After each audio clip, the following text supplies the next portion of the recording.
Sphinx and the Cursed Mummy is a single-player Zelda-style action-adventure game released on November 10th in 2003, was developed by Eurocom, and published by THQ. The only real bad thing I have to say about this game is that some of the puzzles can be a bit confusing. I would spend quite a while trying to figure out where I was supposed to go and what I was supposed to be doing, and couldn't figure it out. I did eventually have to look up a guide to at least get me set on the right path. I only had to do this about 3 times, so most of the game is pretty straightforward. It's just something to keep in mind. Negatives out of the way, let's get on to the real meat of the game. The game takes place in Egypt. You play as Sphinx, and of course, the mummy, who is the undead body of Tutankhamun. There is evil spreading across all of Egypt, and Sphinx has to take up the sword and shield of Osiris to help stop it.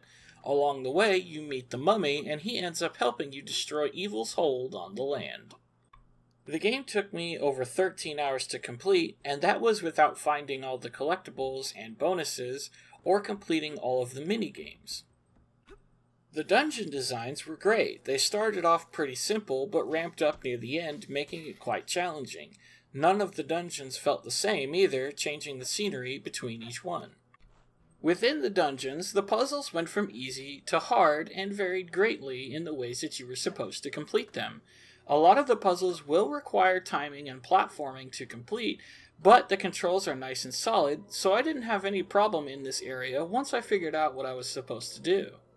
The graphics were great. They have this cartoony feel about them that hold up very well today. If the game were ever to be ported to the PC or a modern console, I don't think they would need to do much to the graphics. It just looks that good.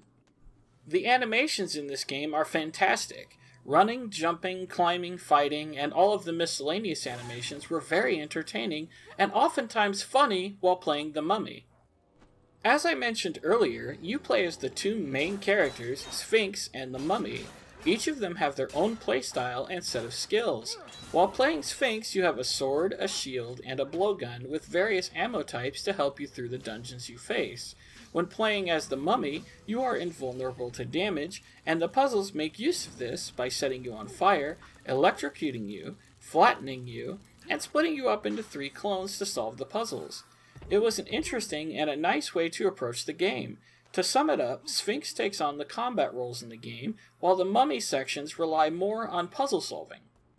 If you enjoy dungeon puzzle solving games, such as Legend of Zelda, then you will most likely enjoy this as well.